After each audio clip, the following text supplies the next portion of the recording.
went to Israel, and I'm not Orthodox.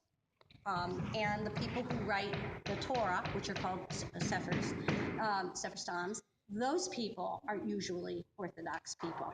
And I wanted to learn, because I have studied calligraphy in my life, I wanted to learn how to write the alphabet like they do for the Torah. So my friend Vered Otney, who's a very fine artist who lives in Israel and is a very good friend of mine and my family, she had just helped a woman who had a very prolonged case of cancer die. And it took her a long time to do so. So she became really close to the family. And when I told her I wanted to study with the Sefer Stam, she says, I know one. I'll get you, when you come here, I'll make sure he'll do this with you. So she did. And the reason he did it was a courtesy to her.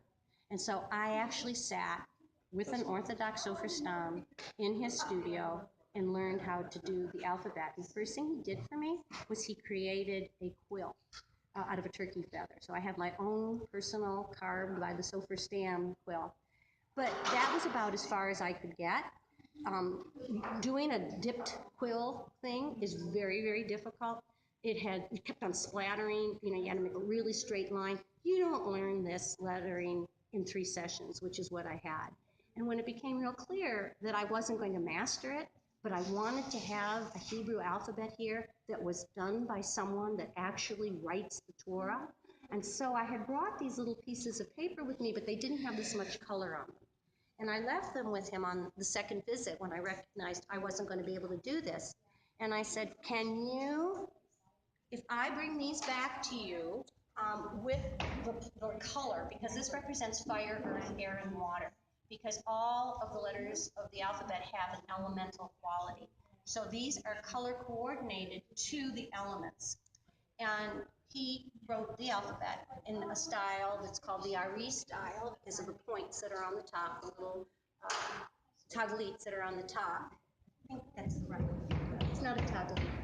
It's like a flagellum, but I'm not positive of that word right now. But what he did is he did the entire alphabet, and I then laid it out in what I think almost looks like a quilt. But that is his handwriting. And there is a video on YouTube, I believe, of me sitting with him and watching me working with him. So this, he signed it then. Here is my name, Shoshana, and here's his name, Aram. And here's the prayer that I selected to represent this. And it's always been one of my favorite prayers. It's Safatai Titak, which is may God open my mouth so that my words can praise your glory. And so it was the perfect prayer for me for the show, which is all about letters and words.